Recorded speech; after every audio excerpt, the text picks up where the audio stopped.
I mean, last time we spoke, Mark, would have been upstairs about the reserves ahead of the 2020 season, which didn't happen, obviously. Yeah, it was a long time ago. A lot of things have changed since then.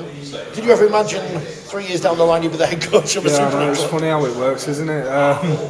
It came around, quicker than what we were expecting, but these opportunities don't come around that often, do they? So it was a no-brainer, really. I felt as ready as I could be, and the rookies are enjoying supporting whoever the head coach were at the time, Chris Chester, and obviously Willie. Just building my experience that way, but grateful to have this opportunity as well. Yeah, there's only 12 head coaches in the top flight in this country. I guess you're part of an elite group now. Has that sunk in is probably the wrong phrase, but do you feel that level at the moment? As I say, you always feel like that new boy, don't you, when you are the new boy, but it's one of them. I'm just looking forward to getting on with it, if I'm honest with you. It's been good that I've had a few months to digest it, and it's not been a mid-season replacement or anything like that, but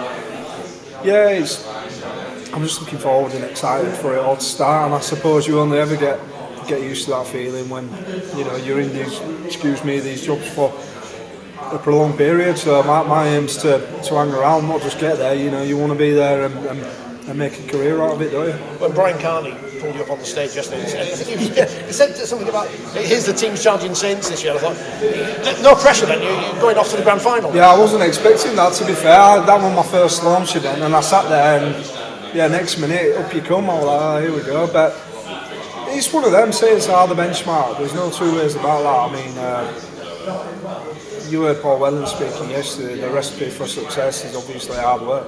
They've got some fantastic players, well drilled, but it's no different to any other team. We've had a really good pre-season. The lads have really bought into the culture we're trying to create. They're working hard, and everyone's just excited now for the season to start. And like everyone else, we'll be competing, wanting to be in the playoffs and then quarter-finals, semi-finals, and cups, and that's why we're all involved in professional sport, isn't it? I mean, we've both been around this club long enough in various different ways to know that usually at this time of year, the experts, they all put Wakefield down at the bottom, which hasn't happened so far in the 20 odd years Wakefield have been in the Super League. Yeah, it's totally. And I guess you pay no attention to that, you just get on with your job. No, and I know it sounds really cliche, but their job's to write about rugby league.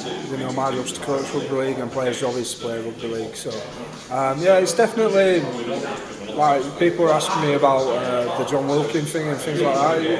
It's the job. They're paid to give an opinion, and when you kind of understand that, it doesn't really upset you. So I don't personally read it. My mates do enjoy sending me it when some colourful comments are written about me, but it is what it is. I'm just focusing on what I can control. That's making sure that we've got a team that's organised, feeling, fresh, feeling energetic, and they're all together, and that's what I can control. So that's all I've been focusing on. Yeah, you can cut out the noise yourself. But like Matty Peake was saying yesterday, I mean, Wigan won the Challenge Cup last year, came within a hair's breadth of getting to the grand final, and these mates are sending him the abuse he's getting on social media. Do you feel like just blocking everything out completely? Yeah, it'd be nice, wouldn't it, if you could? I mean, I'm glad that I grew up without social media, because you kind of understand it for what it is. I get out. I don't mind reading it. It's one of them things that I don't go looking for it. If someone does show me it, it goes in one ear and out the other. My wife makes sure that I'm kept busy when I'm not at work. So there's no dramas there. Is that part of the role of a coach these days? It's not just putting teams out on the field, but you're having to look after their mental health as well. And of course, young players will be on social media. We'll see what people say about them, good and bad. 100%, and that's part of the education that we try to give the young lads coming through the ranks as well. If you look at Lewis Murphy, who will get an interview before me, obviously a lot of speculation.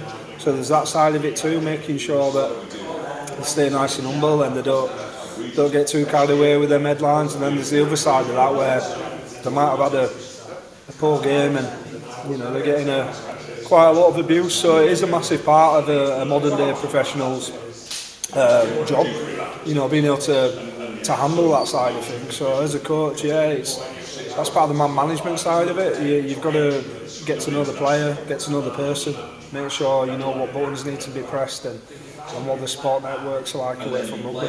Whether a player leaves or goes to the NRL or whatever, it must be pleasing to the club, and obviously yourself being part of the development here of players, that they are being seen by some bigger clubs and the NRL or whatever. I don't know, I fully know what you mean, and you know, let's be really aware at the start of the journey. If you look at Wakefield's history over the short term, I think the last time we won the Times Cup was 63. So it gives you everything you need to know, and we've never won Super League.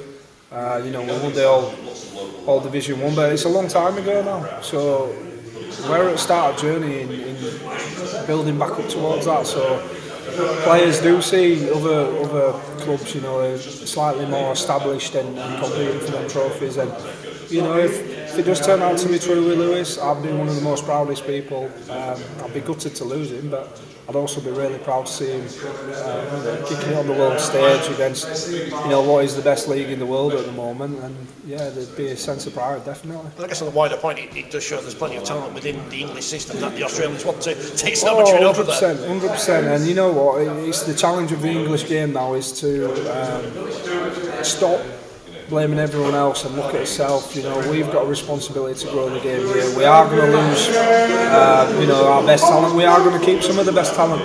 You know, our job's to keep on producing that talent. And as the game expands and grows, and I know that, you know, IMG's putting a lot of recommendations and trying to attract more commercial partners. When all that starts coming to fruition, that's when you're going to start being able to retain it on a more long-term basis. See, now the ground's looking a bit more in the 21st century. Does that put pressure on you? Because of course, for a long time, the club hasn't delivered off the field necessarily, but now it's starting to do that. I got asked this quite a lot yesterday. No, I think it. Well, first of all, we being my hometown club, I'm really proud that we're getting a stadium that suits the 21st century. I think modern players want to play in modern stadiums. I think modern spectators they expect a certain standard, don't they, when they come and watch an elite sport. So it was well overdue. You know, it was getting a little bit embarrassing, wasn't it? Certain parts of the ground. So I'm really proud on that sense. In terms of, does it bring any more pressure? Not really.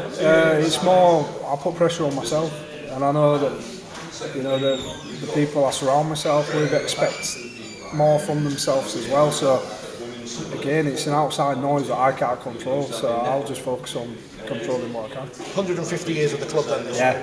What have been, what have been the highs in your journey here at Wakefield, like as a player on the terraces? As a player, obviously making my debut, that's got to be an high. Col Alpenny put a try on the plate for me. I think it was a forward pass, but referee let it go, so we're winning quite easy. So that's definitely one of my highs.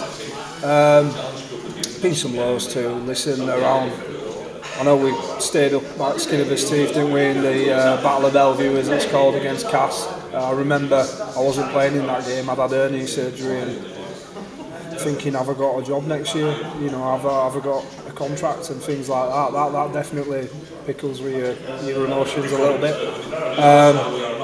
In terms of coaching and Eddie Youth, first and foremost, just seeing some of the lads go on, and not only the lads that you've seen stay in Super League, you know, like your James Batchelors and Geordies, Maxes, and you know, all them side of it. It's the lads that you've had a big influence on that maybe haven't stayed in professional sport, but you've seen them excel in other areas of their life as well. You know, you might bump into them in supermarket and they say, do you know how much of an impact you had on me at 16 years old and how it helped me focus for, you know, the career that I've chosen to get in. I mean, you never get bored of that. You know, that's a good feeling, knowing you've left an imprint on someone. So that's definitely an eye from that side of it. Then come and ask me this time next year and I'll tell you from a first team coaching point of view what the highs and lows are. Yeah, I'm looking forward to it. I really am. It's one of them now. You just want to get started, and it's all part of the journey, isn't it? The good and bad. You know, I'm not naive enough to think it's all going to be plain sailing. But I'd also like to think I've got enough runs on board to deal with the adversity that comes with it as well, in terms of my own mental health.